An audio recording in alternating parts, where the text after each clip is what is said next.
Hey, family. Haile Thomas is a 22-year-old international speaker. She's also a wellness and compassionate activist, a content creator, a writer, and the co-founder of Wellness Tea House, Matcha Thomas. Now, she's a passionate person about promoting health and wellness to a generation who often had to make some difficult choices with little information about how to do it. It's a joy to present her to you, Haile Thomas.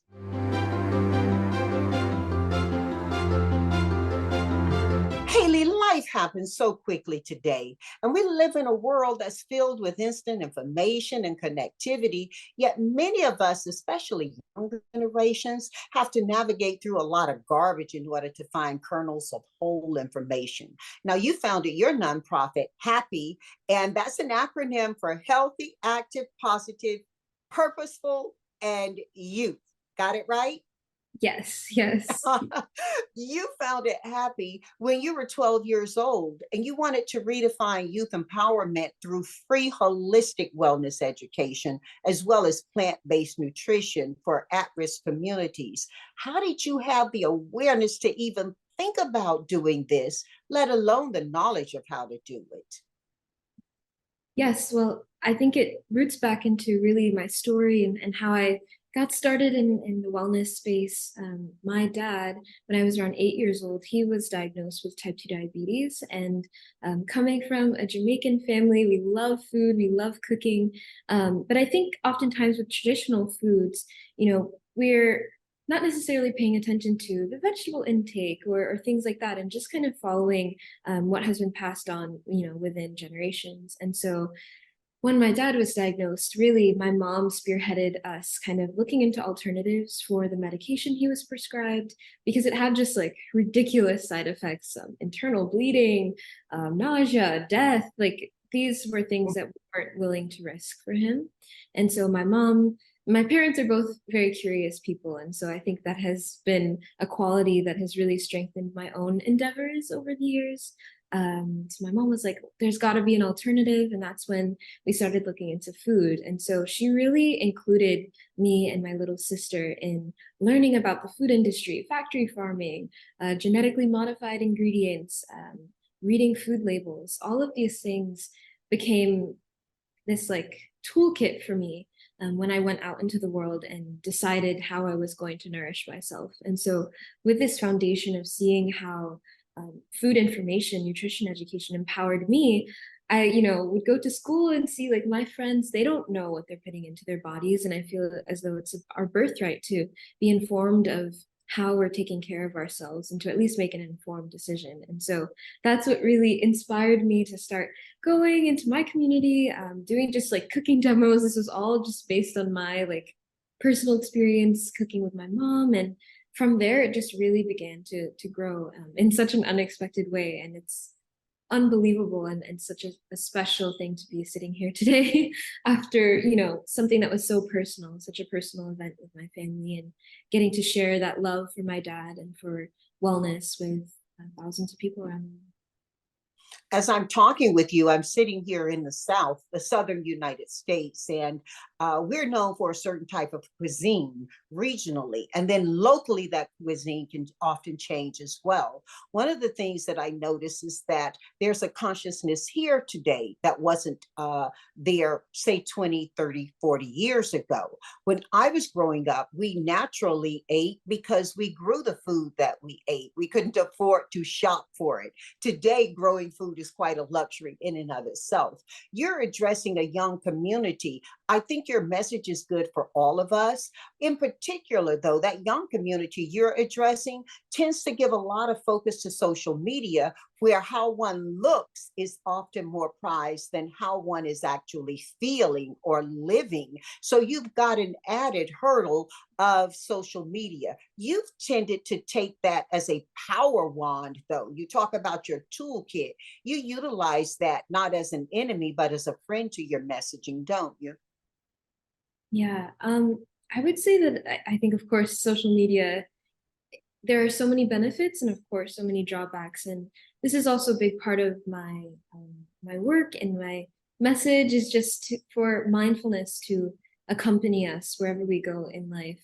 And that's something that I'm actively and continuously learning. So I'm not at all an expert, but I feel as though, through our lived experiences, we can see that when we're intentional about how we engage with social media, how that drastically changes how we feel after, scrolling through, or, depending on who we choose to follow, and the messaging and influences that we let in. And so a big part of my work is also helping people understand that the best form of empowerment can also be that discernment and that self-care and self-love that guides the decisions that we make. And it's very much intertwined with food and wellness, and it's far more holistic than I think my work initially started off as.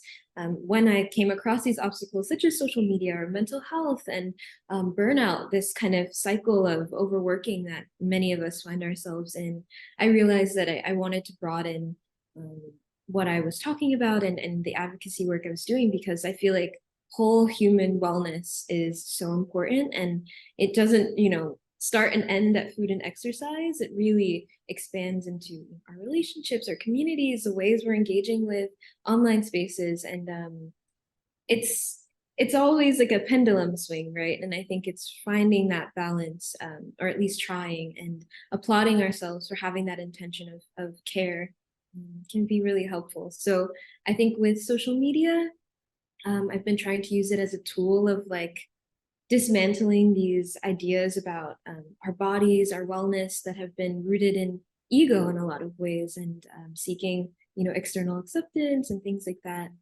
which of course like is quite the challenge, especially, depending on how we've been raised and things like that. But I find that empowerment is always going to come from within. And I think giving people the tools or the language or the context to be able to empower themselves is really special. And I hope that my work is able to do that.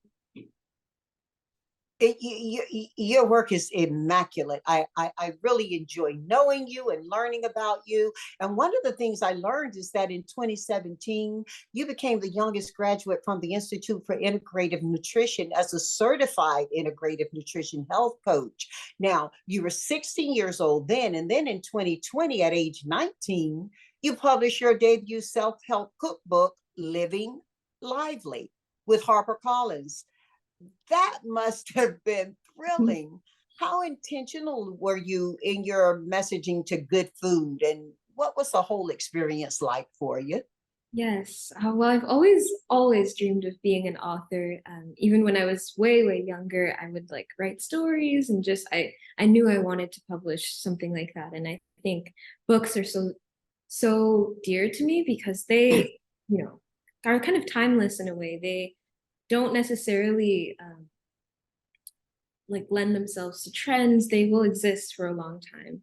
At least that's what I hope. And so in the ideation for Living Lively, I was thinking what I want my debut book to be is just something that represents the scope of what I'm passionate about. And if there was one message that I could share with people, it was really this idea of nourishing your potential and nurturing who you can be, what you can accomplish, but also how you feel in your body, in your mind, in your soul. And Living Lively is quite unique in the sense that it combines, 80 plant-based recipes, but also like a whole other portion of the book that includes journaling prompts for self-reflection and encouraging people to explore how they can engage in their communities, how they can be more mindful on social media, the ways in which their relationships shape how they feel, and how they can cultivate a healthier one with themselves as well. And so I think it's, again, this holistic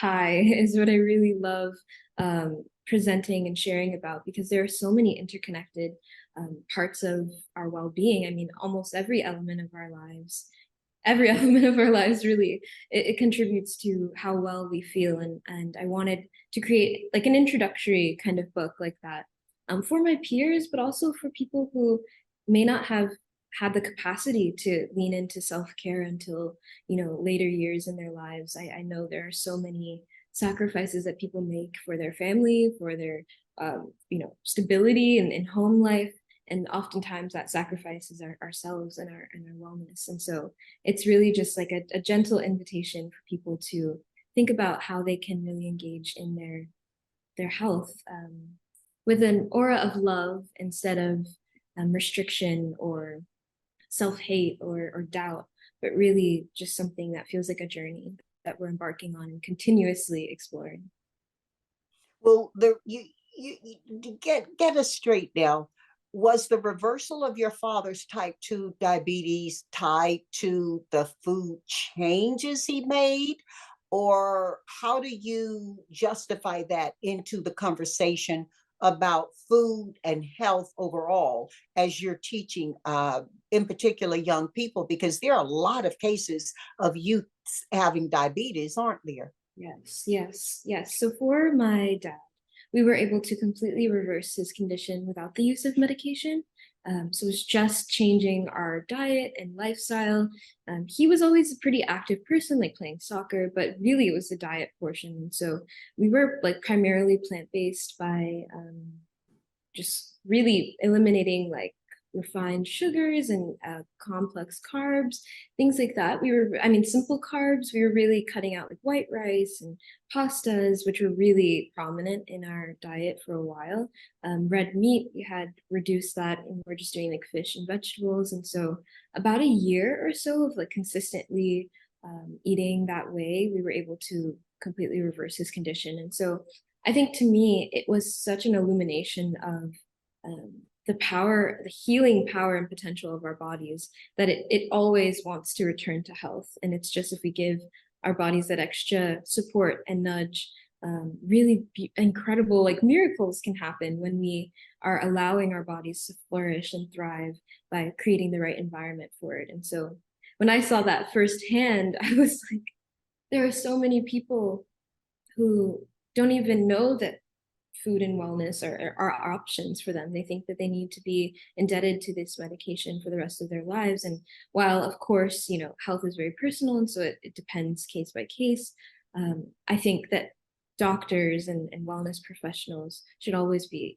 assessing lifestyle and food and environment as well. There are so many contributors to stress in the body, which creates inflammation or imbalances. And so I think it was really just empowering to me to see this, what comes from the earth is here to nourish and heal us. And I wanted to be able to spread that message. How are you competing that though with conversations like best burgers on earth? Yeah. Ribs, but which usually means sauces. I mean, everything that we've come to love, and not just the American diet, but I mean, internationally, where, whether it's preservative originated around sugars or, or just loaded with carbs, all of these things that we grew up loving, we call comfort food. How are you justifying that you can give us that type of fun by following your thoughts and your coaching on nutrition?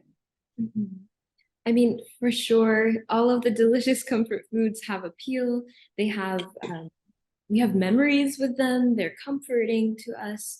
They root us into our cultures and traditions. And so my messaging is never, oh, just cut everything out and, leave behind these things that you cherish. But again, going back to mindfulness, if you have the information, then you can make a choice for yourself. And I don't believe in forcing any ideology on anyone, but just providing the opportunity to share and for someone to lean into a different perspective and be able to choose for themselves afterwards. And so although I can't control what people might do with the information that they receive from my book or one of my talks, a big piece for me is also making wellness appealing and, if not equally delicious, delicious in its own right, and a different experience, not trying to imitate, what is set in stone as, saucy, delicious, but really creating an appeal and magnetism of wellness. And so that's something that I've been working on a lot, actually, with one of my new projects that I started back in 2021. I opened up a wellness tea house in upstate New York called Matcha Thomas. And so we're really all about providing like healing wellness teas, plant-based and gluten-free like treats for people using unrefined sugars, so just like maple or coconut sugar. And the entire experience is about making wellness attractive and something that people are addicted to in a way, right? Like feeling good becomes the new standard. And I think the more that we have these experiences of elevated wellness that are accessible to people, the more that it will become something that we can see as a part of our daily lives, not as a luxury, but as something that genuinely Certainly. Yeah. I think certainly, and forgive me for cutting you off. Did you complete your thought? Yes. Certainly, there are many opportunities for a lot of people to benefit from how you're teaching, how you're coaching about nutrition. You're aware, I'm sure, as well, that there are lots, especially when you're talking to youth, of youth in the US alone. You have an international following, but in the US alone, think about all the young people who live in food deserts or who don't have access to order food and items that could be available to them through outlets like Amazon and others, Whole Foods, who are delivering foods to them.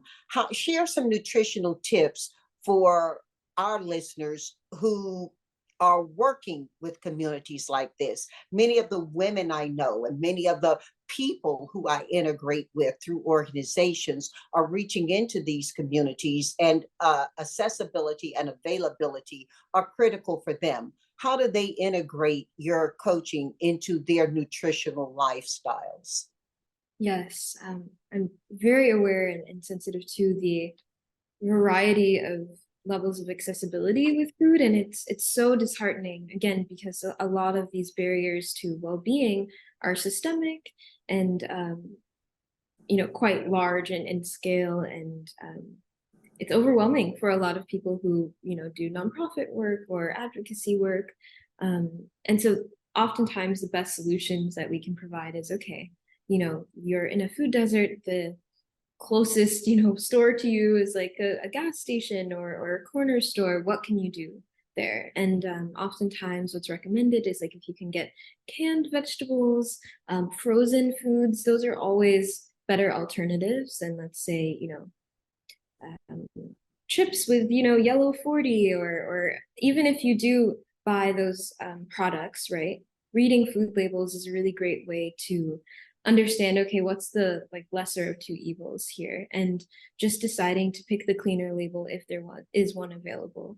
And I think it definitely feels frustrating to not have like a plethora of solutions to this issue, although there are so many organizations, nonprofits that are working on bringing in produce and setting up farmers markets for these communities, markets that accept food stamps and EBT, and organizations that are doing urban gardening and farming and bringing in the community. And so I've greatly appreciated those resources popping up, made by the community for the community. Haile, many of our young people today are living in food deserts, and so many folk I know who are working with these communities are disheartened by what they see as options for nutritional opportunities for kids. So I'm going to just give you an opportunity right now that if I frame you up, what's your TikTok message to those communities of youth about how they can make better nutritional choices for themselves, regardless of what they see around them or where they're living? I think the best thing that we can do, if we're in areas in which accessing fresh food is not available, so maybe it's a corner store or a gas station, the best thing we can do is, firstly, being aware of the food labels and trying to pick the lesser of two evils. So essentially looking for the shorter ingredients list on packaged foods, avoiding colors, artificial colors, additives, preservatives if you can, that have like very long like chemical names. If you can find just cleaner things that you can point to that are like natural from the earth. Another thing is, canned vegetables, canned beans, other legumes as well. These are typically like the options for healthier items in food deserts, and frozen foods as well. Frozen fruits, vegetables, sometimes grains are available. Choosing brown rice if possible. these are some of the options, and it varies, of course, where you live. But I think it's extremely disheartening to have a very kind of small pool of things that you can reach into for nourishing yourself. And so that's why I'm definitely extremely grateful for the community leaders and organizations that are tackling this by, bringing farmers markets into communities, setting up urban gardening, and bringing in kids and having them a part of that process of growing and learning, where their food comes from, and how it grows, and the ways that it fuels their bodies, and ultimately their potential to do really great things in life. And I think it's such a multi-layered issue. It's systemic. It's something that often, isn't even anything that people living in food deserts even have the capacity to really tackle, right? And so it's finding ways to really empower the community to bring in that support system, whether they're passionate leaders in the community or nearby. There are so many incredible nonprofits that are doing really great work. One locally for me in New York is Harlem Grown, and they've been doing excellent work of really teaching kids, empowering them through food education, having them hands-on in the garden, learning, about kale and lettuce and carrots and all of these food items that, we would think is basic foods, but they've never seen them before in real life, and never engaged with them, and have witnessed something grow from a seed and blossom into this really beautiful and nourishing plant. And so I think it's, how can we give people access to education, of course, to the physical food, but also to a safe space to learn about food and nutrition. I think there can easily be so much dogma and stigma infused into the wellness movement. And I think many people just need to feel as though it's accessible, and that they can modify their cultural or communal dishes and allow them to still be delicious, and to infuse joy and creativity into that process as well. And, in no way am I saying it's easy or has been easy getting into these communities and making these changes. But I think that there's also room for bringing in that love and care that we need as well, as we, work to remedy these issues. I know that one of the things you shared with me is your belief that is critical when bringing farmers markets to these places, that food markets aren't the only places accepting food stamps, but the farmers markets do as well. You are influential in having a voice to promote plant-based diets. What benefits do you believe are coming with adopting vegan or vegetarian lifestyle? You say that you're not looking to make it so critical that people do abrupt changes, but that they integrate stepped changes and learn to appreciate not only the value in wellness, but the taste of the foods and the experience, the emotional relationship they have to foods will change. So how do you address those misconceptions around dietary choices? Absolutely. I believe that if we approach, our lifestyle changes with gentleness and assessing how our bodies feel as we make those changes, then we'll really get to know our own personal blueprint. I think that diet is, of course, an incredibly sensitive topic, and especially for like vegan and vegetarian, many people, don't want to give up what they've grown up with, the animal products that they have. And so I think the main thing is, of course, finding ways to let people experience the goodness of plant-based foods, even if it's not 100% of your diet. Adopting, really wonderful recipes that light you up and make you happy. I don't want someone to just eat like this bland bowl of like lettuce with carrots on it, right? Just because it's healthy. I, in a way, would say that it wouldn't really do anything for you if you were dreading it or weren't enjoying the experience. I think that okay. joy So is so look, important. let's do this, Haile. Okay, so I'm going to call out some foods that are veggies. You've written a cookbook. You tell me, how do I make that veggie something that is a wow or something that is a wonk? Okay, I'm going to call them out. let's Okay. start with the one you just mentioned, carrots. Carrots. Okay. Okay. I How love do I make it a wow if a I'm wow. gonna? Mhm. Yes, I would say you can roast the carrots with some cumin and a little bit of honey or maple, and that Mhm. will give it like this deep kind of smoky sweetness. That's really nice, and you could add like parsley on top if you'd like. Roasted carrots are always my go-to. And a wonk would probably be if you just boiled it, or yeah, I feel like that's probably one of the worst things you can do to a carrot is boil it. Um, Okay, so here's one that even a lot of adults who are well educated about their nutrition tend to go wonk. Kale, wow Kale. it, wonk it. Yes. So the big thing with kale is in order to just get even a desirable texture, you want to make sure you're massaging it. And so you would just add like, let's say some olive oil and a little bit of lemon juice and just get in there and knead it. And that will, break down the fibers and make it easier to chew and digest as well. But after that, I love making like kale Caesar salad. So to do that plant-based, you can make like a creamy cashew dressing. So you would soak some cashews and then blend it with garlic and onion and other spices. You could add in nutritional yeast, which is like this really B12 packed powder, yes. And Mhm. that also has like a kind of cheesy taste. And then you can add in like pine nuts or whatever else you'd like, make your own croutons. And that's like a super simple go-to for enjoying kale. At least for me, I Oh, feel like if wow. you have like a good creamy dressing, you can't go wrong. What about beets? Oh, beets. Honestly, me and beets have been had a little bit of a challenge over the years, but recently I've started really enjoying them pickled.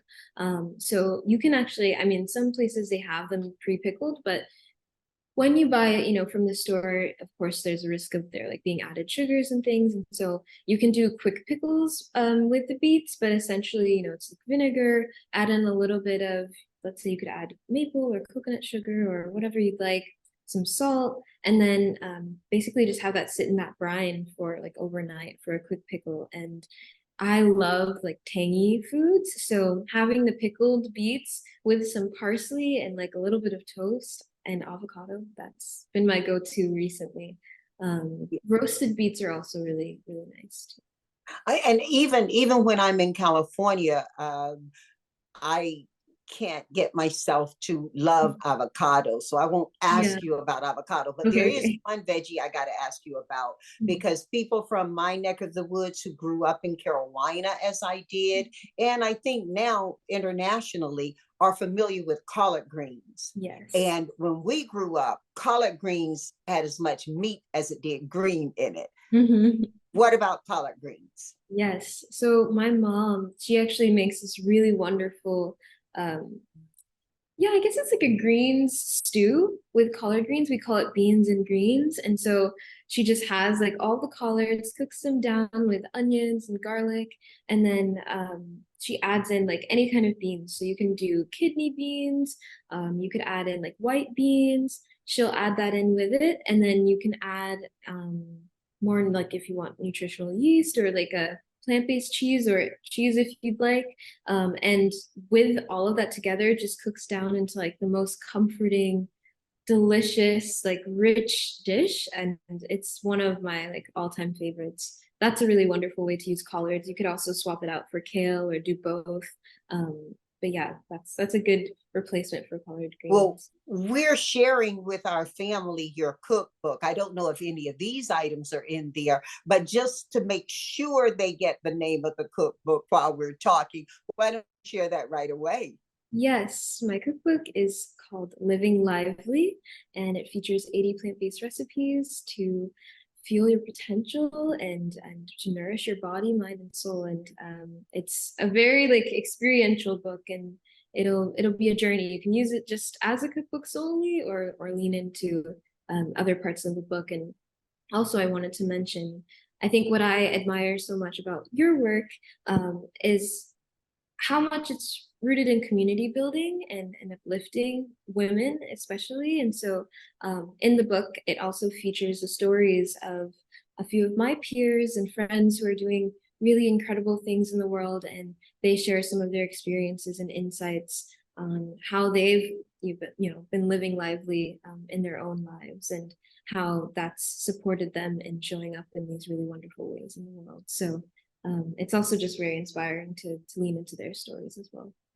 Community is so important, and that we're working hard to create communities versus to nurture the ones we've grown up in is a statement about where we are today. One of the things that we look at today is not just food health, but mental health. All of it are crucial aspects of overall wellness. How are you incorporating mental well-being into your work with young individuals? And I really love you right now to tell us what advice you do give to young people struggling with mental health challenges.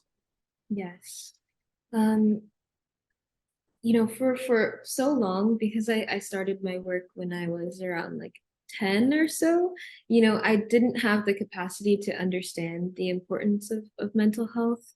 And after, spending such a large portion of my childhood working and traveling and speaking and doing all these things, I quickly realized that there was an entire part of my being that I was not taking care of, my mental wellness, and just how settled I felt in my spirit, right? And so mental health has become such a prominent part of my advocacy now, and what I integrate into everything that I create. And so for many people,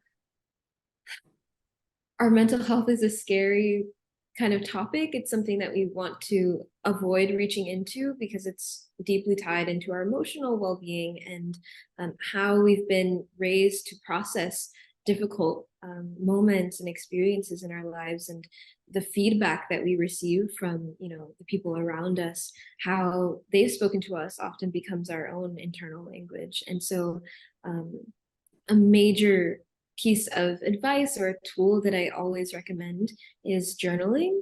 And so a journaling or self-reflection practice of some sort is something that I am extremely passionate about, because I feel as though, we're kind of like moving around the world in the dark if we aren't able to reach inside of ourselves and understand what we're feeling, but also witness what we're feeling from a place of compassion.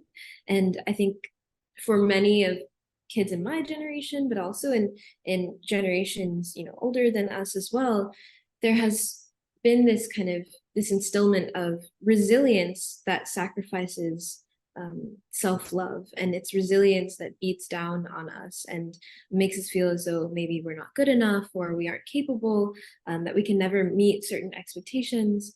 But I think what self-reflection does is it allows us to, or gives us the opportunity to dismantle a lot of these beliefs that have just been projected onto us, these expectations that have been projected onto us, and allow us to say, okay, what do I actually believe? What do I actually want?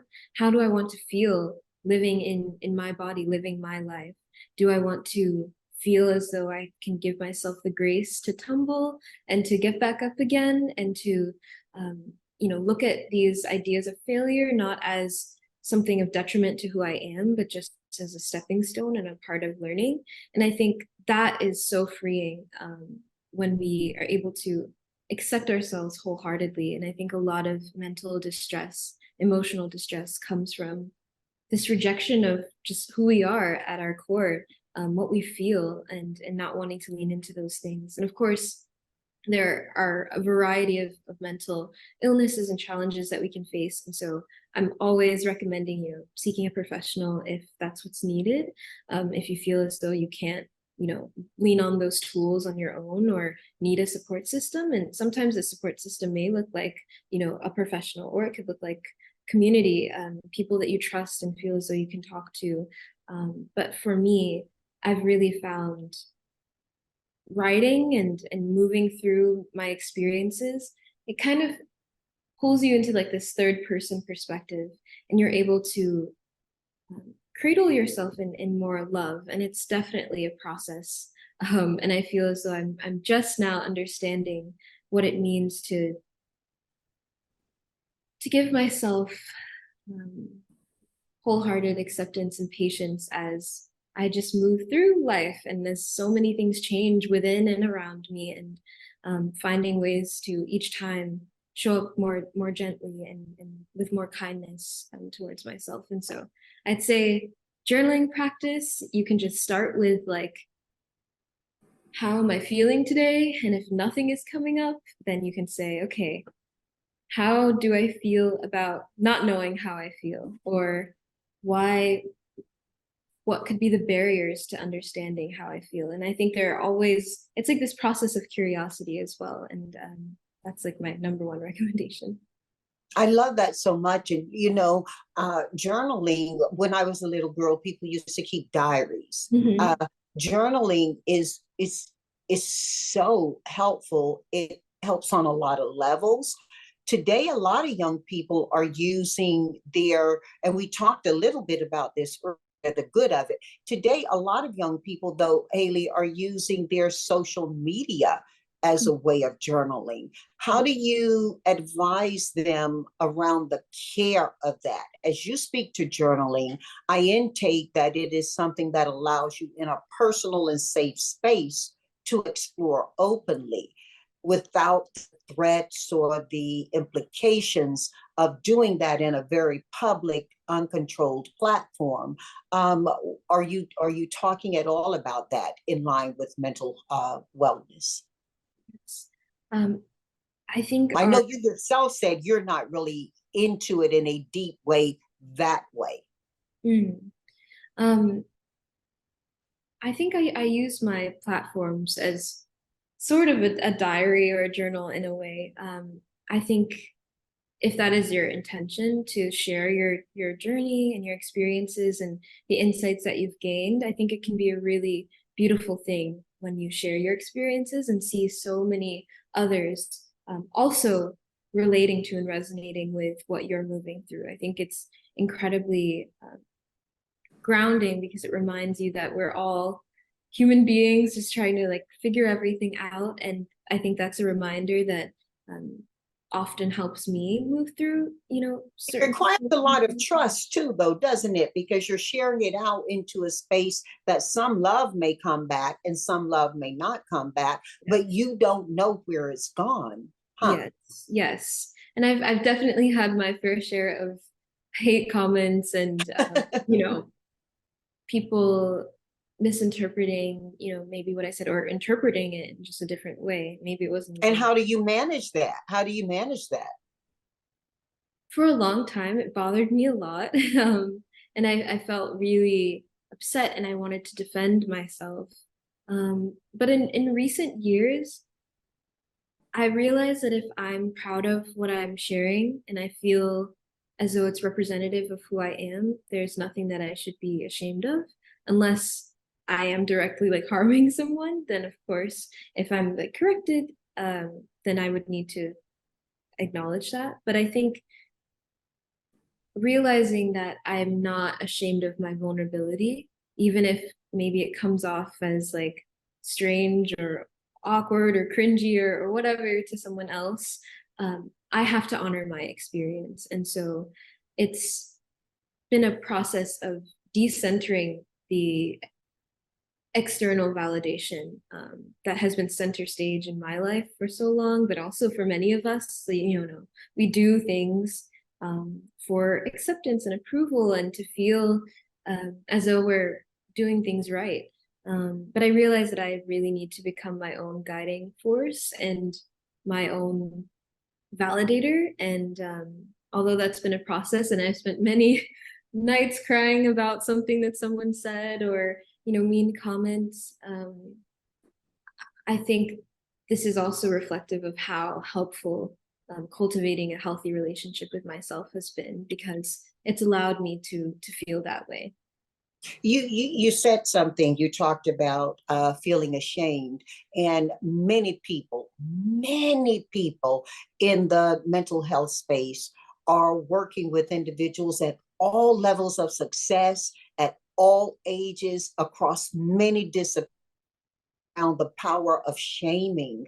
And in order to be ashamed, there has to be some element of shaming that has occurred or been self-inflicted.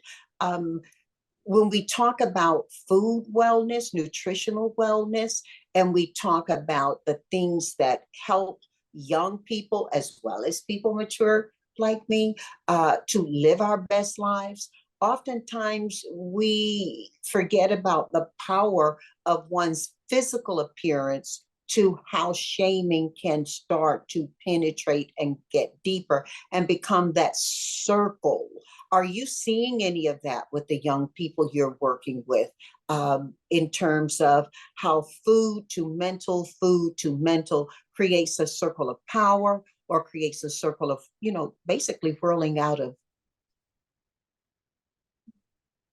Um, I think that, shaming in of itself is, at least how I've seen it, it often is kind of born from a lot of insecurity or this fear of the unknown and not knowing, maybe like feeling inferior in some kind of way. It's a lot of when we are shamed, I feel that it's such a reflection of the person shaming, and where they are in their lives. And of course, that's nothing to like look down upon, but I think it's always really helpful to remember that hate or vitriol of any kind has a lot more to do with the person, sending that than the one who's receiving it oftentimes. And although that's really difficult when you're in the middle of receiving that, I think it's a helpful reminder and something that often makes me feel more compassion for humanity as a whole, because I remember it is a challenge to be a human being, to experience the spectrum of pain and disappointment and challenge that we do, but also there are healthier ways to navigate that. And so a big connection that I've seen between, wellness shaming and mental health shaming, it's kind of this disregard for our sensitivities, right? Our bodies are incredibly sensitive, which is its strength and superpower.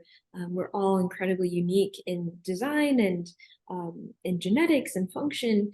We all, have this uniqueness, this sensitivity that I think should be honored and respected rather than, squeeze through this pipeline of standards and normals, when there's this wholeness that can be so beautiful when we lean into it and embrace it. And so How do we tap into that though, it within with the community you service, which is young people?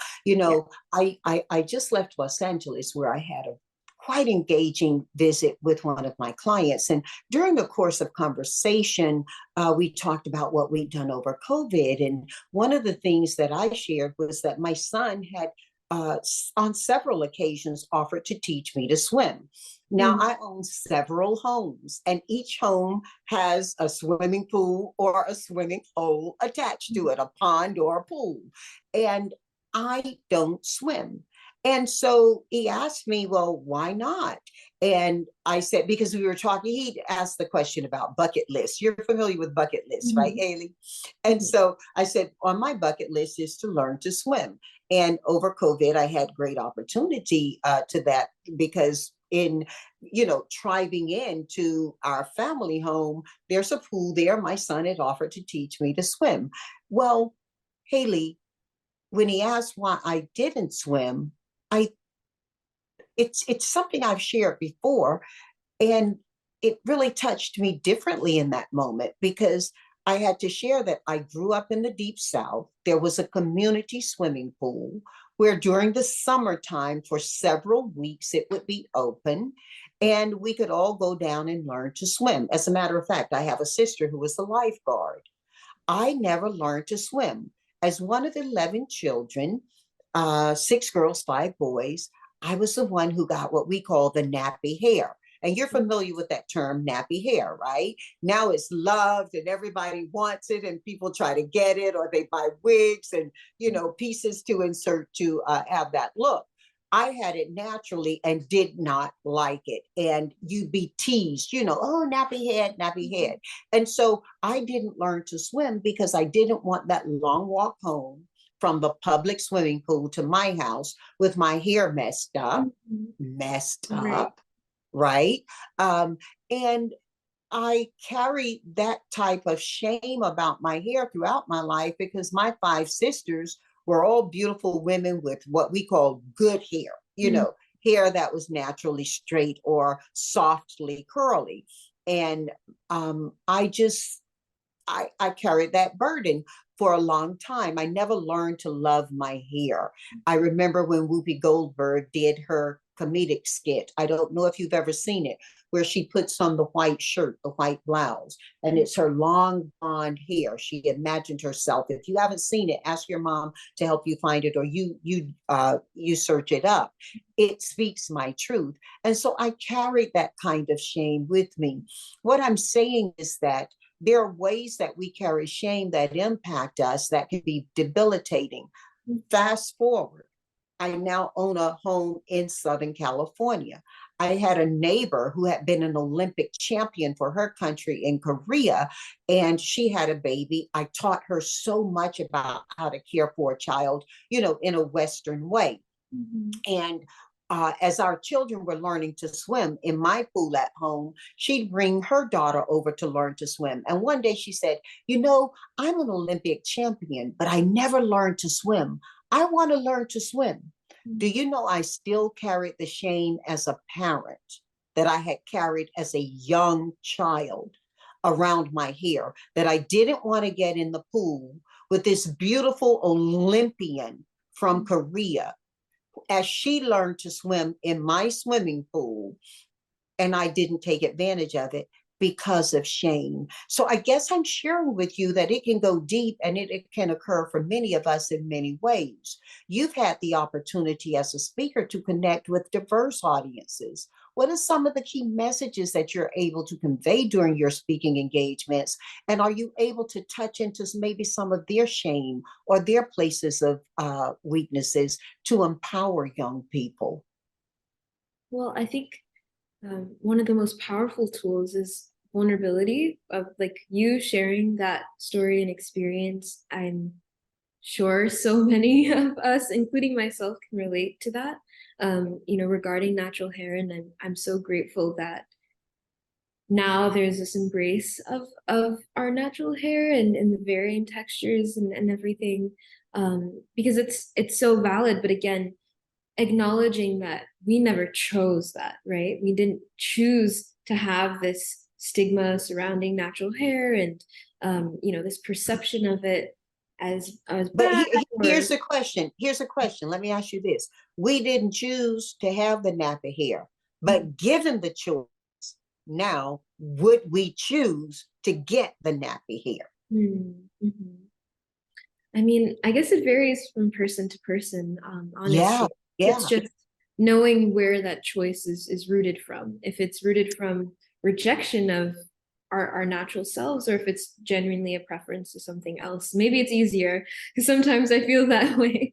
It takes me like hours to do my hair, and I'm like, oh, wouldn't it be easier? But I still love it. And I feel that, it holds so much of my ancestry and of my own uniqueness, but shared uniqueness, right? And so I think that's really beautiful. And so I And think you certainly get a lot of style opportunities, don't you? A lot more style opportunities. yes, for sure. There's a lot of versatility, and I think it's, our hair and just our bodies and our natural selves. It's often like the greatest starting point for embarking on a journey of self-love or reflection, because we're who we're going to live with for the rest of our lives, and finding ways to soften to those parts of us that maybe we've shut out or shunned, whether self-inflicted or otherwise. It's a challenge, but one that I think is so sweet once completed and fulfilled, or if there's one less insecurity that you have, but also not adding additional shame to ourselves for feeling ashamed about something. Finding ways to say, okay, I acknowledge that I feel this way, and I acknowledge that there are reasons why I feel this way, and so I'm not going to add additional shame. Oh, you shouldn't feel this way about your natural hair or whatnot.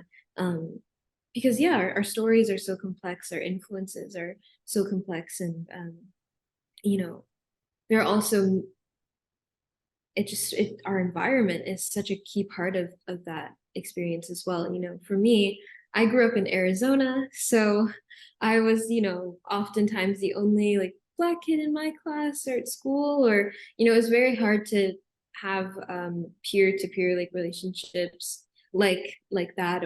And then on top of that, my family is Jamaican, so like there are basically no Jamaicans where we were living at the time. So I definitely felt very disconnected from parts of My my. mom used to say, we all want to be looked up to, but nobody wants to be looked at. Mm, How do you get there, yeah, yeah. And so I think that experience, there are so many things that I've heard that are they disregard, again, I think I'm always going to come back to wholeness. They disregard the wholeness of who I am and the many puzzle pieces that have built that. People say, oh, like you talk white, or you're not Black enough, or what it may, or whatnot. And I think it's like, how do we just honor the experience of who we are in our fullness with all of that diversity and all of those varied influences? And how do we look at what is supporting us in feeling empowered, feeling confident, feeling capable, and how do we discard what hasn't, been serving us? So and we get to claim our communities, and many of us live in more than one community. And in a time in this world, especially where those communities are often digitally created, we have a lot of issue with appropriation and with cancel cultures. And I just love that you're messaging to people not to feel bound by that, not to be burdened by that.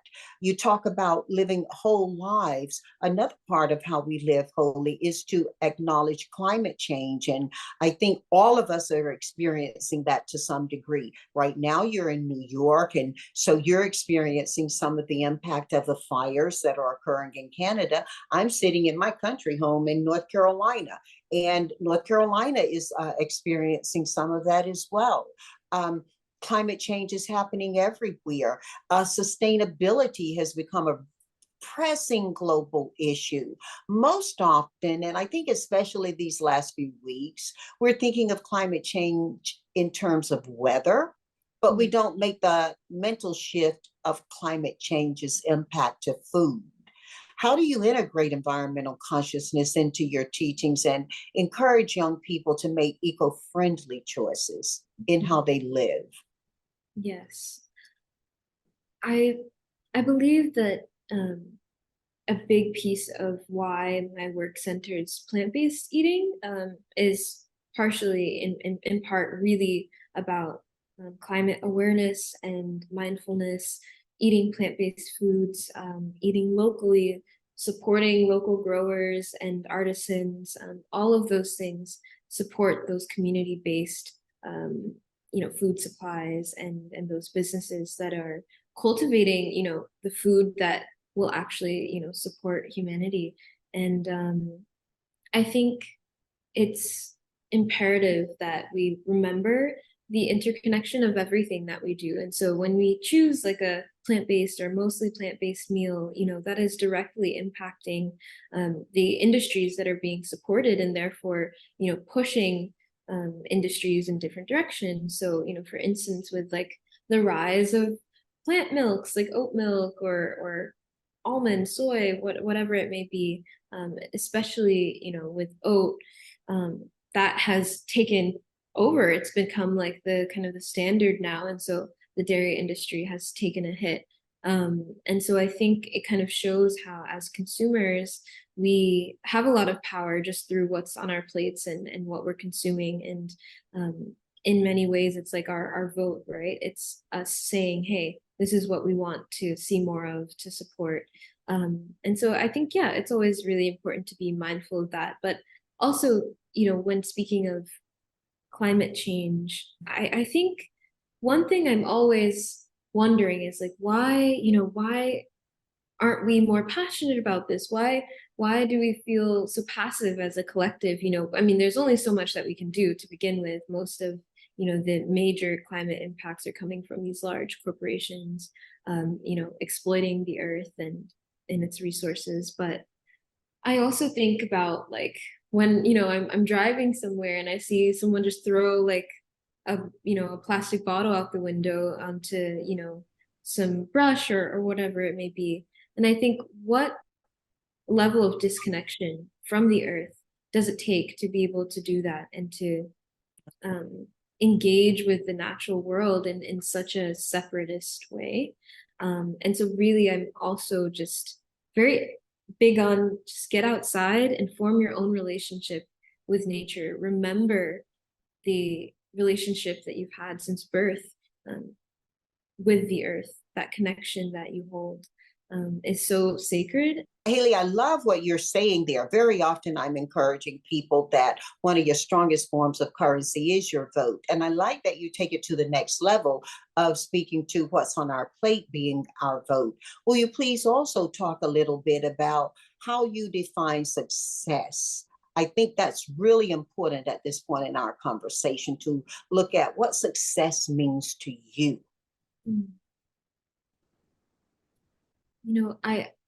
I've defined success in many different ways over the years, and I think I've landed on success for me being present in whatever process that I'm in. I think that I feel most successful when I know that I am focused on the process and not necessarily the end result, because I feel as though the process is where we're alchemizing and bringing things together, and we're our most creative, our most connected.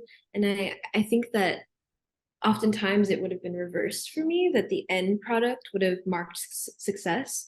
But I think if you're deep into process, and you learn a lot, you receive a lot from that process, whether the end product is something desirable or not. I think that I can say that I feel successful in the sense that I'm really just absorbing everything that I'm learning, and I'm infusing myself into that process.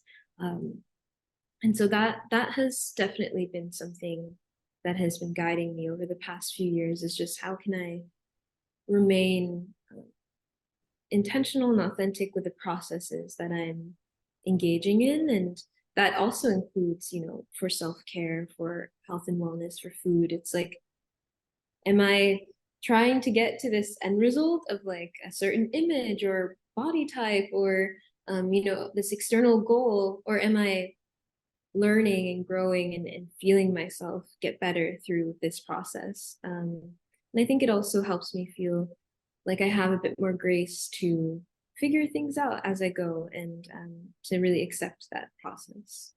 I like that so much. I'll tell you that when people often say, if I see your friends, I can tell you your values.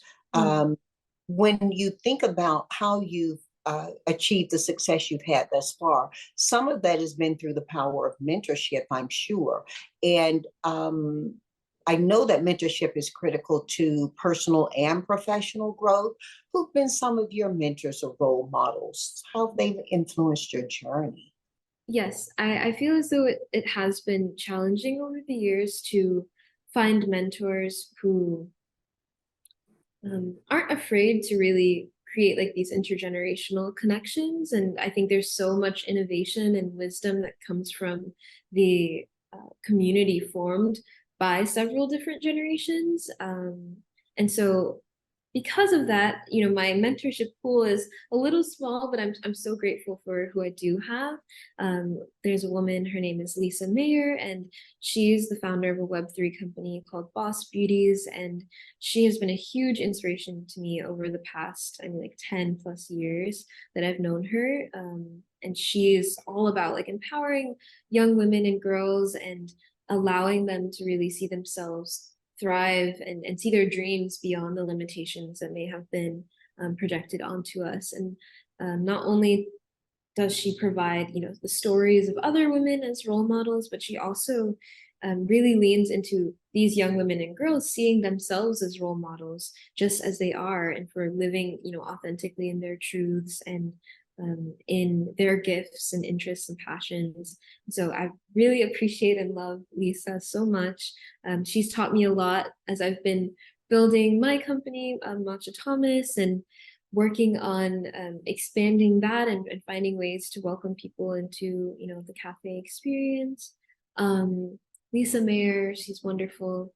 There's also a man by the name Gerard Adams. He is an entrepreneur and he's been able to create really incredible company, and motivational speaking is a huge part of his career. And one thing that I really love about him is that he's also kind of leaning into this messaging of holistic leadership and how do we lead from a place of compassion and the spiritedness that I think is even more inspiring than kind of saying, oh, like this is how you hustle, but it's more like, how do you find peace as you build a business? How do you cultivate intentional relationships and partnerships? And so having those two people, as well as other like community members who have been really supportive of all of my endeavors, and of course my family, that has been such an anchoring force in my life. And even just your own work and your journeys is so inspiring to me. So being able to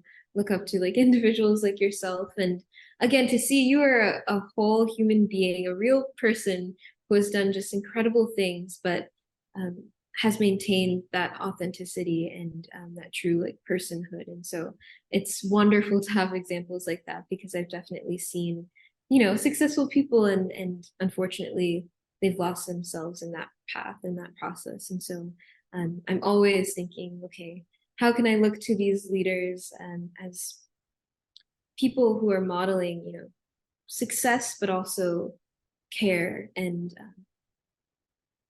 a genuine nature with everything that they do. And, so, and to pay it forward. Yes. Let me ask you this. Overcoming obstacles is a common thing in the pursuit of success. Share a little bit about some significant challenges you faced in your own path. I know you're quite young, still you've achieved so much. What have you had to persevere in order to achieve your goals thus far? I would say I've been very lucky to have a lot of support in my life. And I think often most of the challenges, probably up until the past few years, have actually been internal challenges and obstacles for me. And it's interesting. I think that I've always, thanks to my parents, like felt like I can do anything, and if I'm interested in something, that I really can see it all the way through. But there were definitely moments in which I was so like perfectionistic that I would be incredibly hard on myself, and it would make it really challenging for me to complete anything and feel satisfied with it, or to feel as though I did my best. And so that has been an ongoing process of, as I mentioned, like measuring my success by just my effort and being there and being present with the process rather than the end product. But I would also say, as I alluded to before, I've definitely received some comments in the past that have assumed a lot of things about me or my background, or things like that aren't necessarily true. And so facing comments like that, and people who are really like demeaning, or because of my age, or because of my race, and kind of backhanded snide like comments, those challenges, I think the best thing that I've been able to do to work through those have been again to remind myself of, what am I doing this for? How does it make me feel? Is this fulfilling to me still? Do I need to change? Do I need to adapt, tweak something? And what is the level of connectivity that I can gain from the work that I do? And often those benefits outweigh the challenges, for sure. Over the past few years, though, I've been running like a tea house, a cafe. And so this has been a total like switch of my brain, and I'm definitely learning how to be more business minded. And right now I'm like, figuring out how to start my first like angel investment round, and finding ways to like convince investors to invest in community instead of another tech company or things like that. How do we invest in nourishment and nurturance of peace and wellness? And so By the way, this, that's very well said. Make sure that's a part of your pitch. That was very yes. well said. Yes, so I've been, really like, how do we get this next generation of businesses to be more compassionate, more mindful, to prioritize, the well-being of individuals, and also recognize that wellness doesn't have to be gimmicky anymore. And for my business, what I really want to do is just have people remember the peace and nourishment that is their birthright. And we're not selling anyone on anything. It's just an invitation to wellness. And so that has been a learning curve. I'm like managing staff and running payroll and all of these things. And I've never done that before. A lot of my work in the past and just as it's evolved, it's been creative, but now I feel like I'm maturing into a new role and path and offering for my work. And so again, like acknowledging that I have no idea what I'm doing, but being willing to jump in and to learn as I go. That's how I've been overcoming these challenges, and they've been rolling over these past few months for sure. But each time I find myself feeling more capable, feeling more resilient in a healthy way, and that's really encouraging. And so, that's why for anyone who's pursuing something new or something that they're passionate about, I think acknowledging that yes, there will be challenges, but the vision that you see and that you feel in your heart is that guiding force that's going to be so nutritive for you as you go on your journey, and it's going to be grounding and a reminder that you can come back to. And it's also just really fulfilling to see yourself grow and learn and mature in the areas that you need to. So I've been definitely challenged with those elements, kind of leaning more into my logical and business minded self, but it's also been really refreshing to be able to bridge the two worlds and to, I think, offer something more concrete when it comes to my work. Because sometimes I think a lot about this. Social media, it's great, but it's so momentary, it's so temporary. You produce a lot of content, especially for apps like Instagram or TikTok. It's like you catch someone and then that's pretty much it, and you have to keep on hooking them. But this is why I love books and I love businesses, is because they're here in physical reality. There's something that people have a personal, relationship and connection with, can build that with. And I really want to build something that impacts people in the physical world as well. So yes. I love that so much. And perhaps that segues beautifully into my last question for you today. You may have given us a little bit of a window to it, because I'm really curious, looking ahead, what you're focused on now that's exciting you the most. What's next for Haile? Yes. Well, what's next for me is getting my driver's license. I've been working on that. To be quite honest and realistic, that is something that I've been working hard at and practicing a lot. So I'm preparing for that, and hopefully by the time this airs, I have it. But I also I think that I really want to allow myself the space to change and to adapt to my interests and passions. And so right now, a big affirmation I've been telling myself is just that I have time to grow up and to accomplish, the things that I dream of, and that I can take my time with the step that I'm on at the moment. And I would love to continue to write books, continue to experience life, and to share reflections on it and what I've learned, and to hopefully be a stepping stone for people to lean into self-care and wellness. as for my business, Matcha Thomas, I would love to be able to scale that and provide peaceful places for people to come back to themselves, to connect to their bodies, to find a quiet moment to think and relax or read, study, work. That's really a big dream of mine, is just to be able to provide these community spaces that are centered around peace and wellness. And so that's a huge goal. And I'd also just like to remain curious, remain creative, and continue to learn from life and the people around me. I think there's just so much to learn and so many great conversations to have. And I want to ensure that I always remain open to that, remain open to learning and growing. And I would love to be able to continue to evolve my work as I'm kind of like at this, I call it an early life crisis, but really it's just like this pivotal point, you know.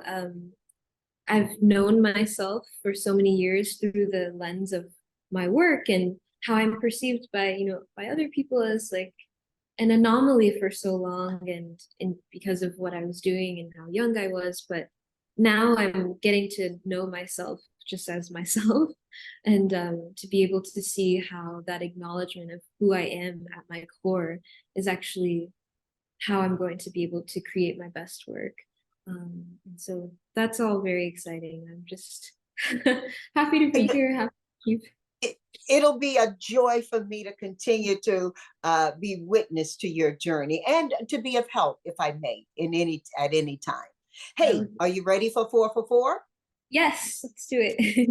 Okay, Haile, I'm going to ask you 4 questions to which you'll give me answers. The first question is, you get to invite anybody you want to dinner from any time in the past to present. Who's at your table and why? 4 people at my table. Okay.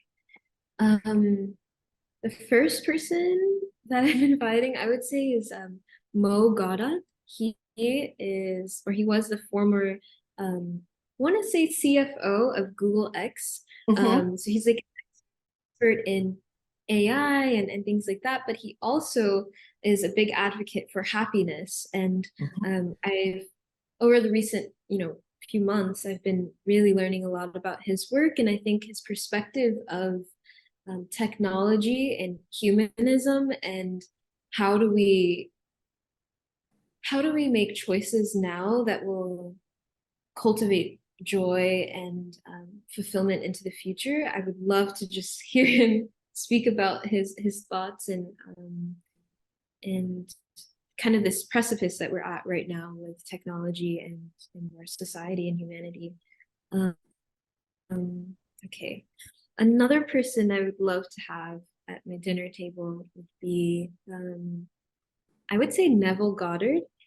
He was like a philosopher, I guess is the best way to describe it. I want to say in like either late 1800s or like early 1900s.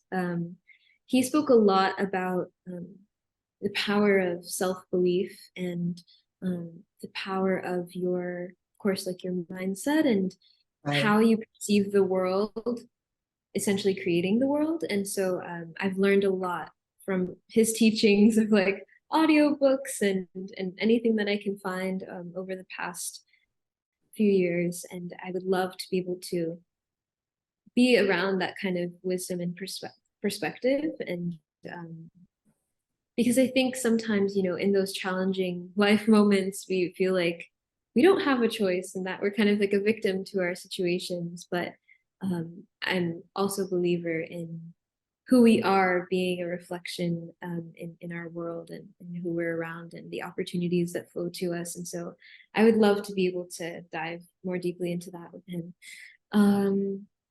Okay, another person I would say, her name is Hitomi Mochizuki, and she's a wonderful content creator.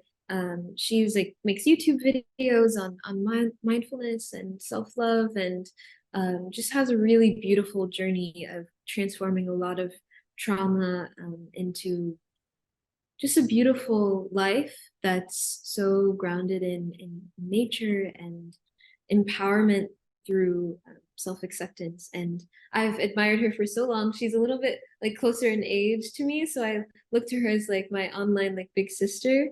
And I would love to share dinner with her because she's always like cooking the yummiest looking meals, and just seems like someone who is very present and very perceptive. And I think being around that kind of energy would be really inspiring. And lastly, I mean, I don't know if everyone says this, but I would love to have dinner with you. I think it would be great to be able to make you some roasted carrots and try those pickled beets. But also, of course, just to hear more, I think, about your life experiences and even like outside of all of the success as well.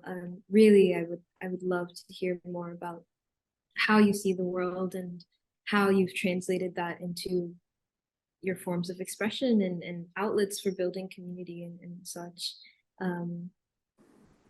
Yeah, I think I would be really happy with that dinner Well, table. maybe we can make that happen. Yes, I would love that. We can do all things that what we can conceive and believe we can achieve, right? Yes, absolutely. Let's go 2 for 4. What 4 pieces of music artists are you listening to and why? I've been listening to a lot of Sade lately. I really just need like calming music that's like very slow and just nice and like a good vibe. I really love her music, and it's suiting to summer as well. I feel it's just this like gentle but abundant kind of sound. So I really love her music. Another artist I love is And you know that's the Masego. name of the group as well, right? Yes, I know, I know. I figured out that it was a group a few weeks ago, actually, because I was like, oh, like she's so great, and they're like, it's a group. Right. My mom, it's a group, but yeah, I love their music. Another artist I would say is Masego. He's a really talented, I mean, musician of like all sorts of different instruments, and his sound is really unique, but it's also kind of like jazz centric. Mhm. And then I would also say this artist, her name is Diana Lopez, and she makes kind of like folk indie music, but it's really nice. I just appreciate like any easy listening sounds. So I think that's 3. My Yeah. last artist, I would say I really love this group called EXO, and they make really great music. R&B, but also like electronic pop sort of. It's like really good dancing music, and I really enjoy that variety. So That's awesome because you've taken us from smooth, easy listening with Sade to get up and vibe and dance. yeah. I like your playlist. Thank you. Thank you. Let's go 3 for 4. What 4 books do you recommend to our family and why? Yes, I would recommend True Love by Thich Nhat Hanh. This book was my all-time favorite book until the next book, which I'm going to recommend, came along. But True Love by Thich Nhat Hanh, super transformative book for me in terms of really developing a healthier and more compassionate approach to my emotions, and any experiences that I was having, being able to really hold them in a safe space within myself. And it's like a tiny book, but it's just packed with such honesty and such a really gorgeous approach to encouraging people to lean into more self-compassion. So I love Thich Nhat Hanh as well. All of his teachings have been really transformative for me. My favorite book right now is A New Earth by Eckhart Tolle. And that book really transformed my thinking and kind of perception of everything. I think it's really powerful, especially for the times that we're in right now. It's mainly focused on cultivating a state of presence, but also kind of leaning into the implications of that and what it means to live in a distracted world and to strive for awareness, essentially. And it really leans into all of the like societal influences that have drastically altered what we view as healthy or acceptable when we deal with our relationship with ourselves, but also others. And so that is like a very deep reflective book that I really, really enjoyed. Then I would say Happy Money by Ken Honda. He is wonderful, and I actually had the honor of meeting him earlier this year in Oh, Mexico in January. Yes, and I'm so happy about this. I also met his daughter, and now she's a really good friend of mine. So I feel so oh, lucky because this book was such a and it was a liberating read for me. I read this probably like 4 years ago, 4 or 5 years ago. And it was liberating in the sense that, of course, there are so many ways that we engage with and view money, especially for, it's more likely for groups of us who have been, oppressed or haven't really experienced much financial freedom or generational wealth, if any. mhm. And so reframing money as an energy that we can respect, and as we are paying for things, to have gratitude for the ability to do so, be that bills or your meal or someone that you've hired for something.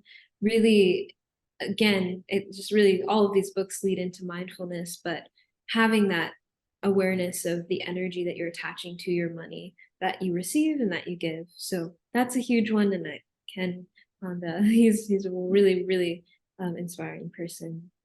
Okay, and my last book would be Comfortable with Uncertainty by Pima Chodron, if I'm saying that right. She writes a lot of books like based on kind of Buddhist practices, but this book specifically, I read it during the pandemic, and I felt like it was such an important read during that time of just finding ways to accept all of the unknowns that we are constantly surrounded by and engaging with, and to be able to find peace in where you are right now and be able to act from that place of power rather than from an anxious state of being. So those four, highly recommend. Maybe for a wellness read, I would say um, Forks Over Knives is a great book. How Not to Die is another really great book. That one And is your cookbook. in my book as well. I wasn't sure if I could plug it there, but yes, Living Lively as well. I think that would be splendid. Mhm. Okay, let's go 4 for 4, Haile. Haile, please share with us what 4 pieces of advice you think would be really fitting for our family right now. And if you're sharing advice that was given to you, pay homage to the author of that advice. Let us know why in each instance you're offering that now. Um, I'm just going to, I guess, share advice. And I think even with advice, right, I encourage people to take everything with a grain of salt, of course, of course. I've only been on Earth for a limited amount of time so far, so I'm definitely learning as I go. But I just wanted to share what has been kind of helpful for me recently. Um, the first piece of advice, maybe I would say, is to find love for yourself that's rooted in your being and not your doing. I think this is something that I've been transforming personally after kind of like, as I had mentioned before, growing up in this context of accomplishment and doing a lot of um, unique things and meeting a lot of incredible people and getting to be on big stages and all of that. I thought, oh my gosh, this is why I love myself, because I'm doing so much. But being able to love who I am despite what I'm accomplishing, um, I think that has given me more freedom than I could have anticipated. And it's still a process of unlearning those kind of patterns for sure. But yeah, just being able to love and accept ourselves, no matter what we're doing or accomplishing. I think that's one that I would definitely share today. I would also say to give yourself time to grow up, like in childhood and beyond, just to be where you are and really honor your pace. I think it's always important to remember that we're all going at our own pace, and whatever that pace is perfect as long as it feels good to you. So slowing down, speeding up, coasting as you need, that is so important. You know, sometimes, especially when I was younger, I would get these comments that would make me so uncomfortable and feel really bad. Like people would say, "Oh, you know, when I was your age, like I was just fooling around. I was playing in dirt or whatever," you know, and I would think I wish for everyone to be able to honor their pace and where they are, and to know that despite the accomplishments of anyone else or where anyone else is, where you are is also perfect and something worth celebrating, because we get to the places that we are through resilience and you know, something that should be admired, just being where we are and getting to where we are today. Um, hmm. Next, I would say this is also something that I'm learning. So these are really notes to self as well. But I would say to nurture support systems of reciprocity, and to remember that you also bring value in the relationships that you forge. Um, I think that it can be very easy for us to undervalue ourselves and what we bring to the table, when we, you know, are building relationships with people. But um, yeah, remembering that you deserve to feel in return, you know, what you want to offer. That's a really big thing. And I think, is that, oh, that's not four, that's That's three. three. Okay. Okay. You're rolling, girl. These are just like my most recent journaling topics. So it's like, Beautiful, beautiful. That's where the truth comes um, from. hmm. Lastly, I would say, let's do a wellness one. In regards to wellness, I think I would give the advice to make, you know, lifestyle or wellness changes in your life, um, not for the sake of becoming, you know, a certain person through that, but really for the journey and the process of it. I think, for instance, like, let's say you wanted to do a, I don't know, 30-day like yoga challenge or something like that. And I think with wellness, it can be easy to attach ourselves to the identity of someone who does yoga. I'm becoming a yogi, or I'm becoming, you know, someone who um, eats healthy, or whatnot. I think that our identity can get very much intertwined with the choices that we make for our wellness. And so I would just say, again, to root back into the joy, the care that you're providing your body or your mind, and not to seek identity in everything, right? And to just honor that process as you go. I think that's it. Oh, I love that so much. You know, talking with you is as if I'm talking with someone I've known for a while. And while candidly, I have studied who you are and have been so excited to have you be a guest in this podcast, now I'm even more excited about who you are. And I invite you to be a guest in my personal circle in my life. So, yes, we'll have that dinner together. And thank you so much, Haile. Thank you. That's such an honor to receive that. Thank you so much. It's a blessing to be in your presence and to be able to share this conversation. I thoroughly enjoyed it, and you know, I truly do hope for the platforms and accessibility of podcasts like this to reach into people's hearts and their minds and to hopefully inspire them to not only take care of themselves, but also to remember that we have limitless potential that we can lean into, each and every one of us, and that there's something really meaningful that we can all contribute to the world, but most importantly to our lives, just through the joy, the peace, and the well-being that we can cultivate for ourselves. So thank you so, so much for having me. And I look forward to more conversations together. Thank you. Let's evolve our relationship. And from my heart to your home, thank you. Thank you. Thank you, family.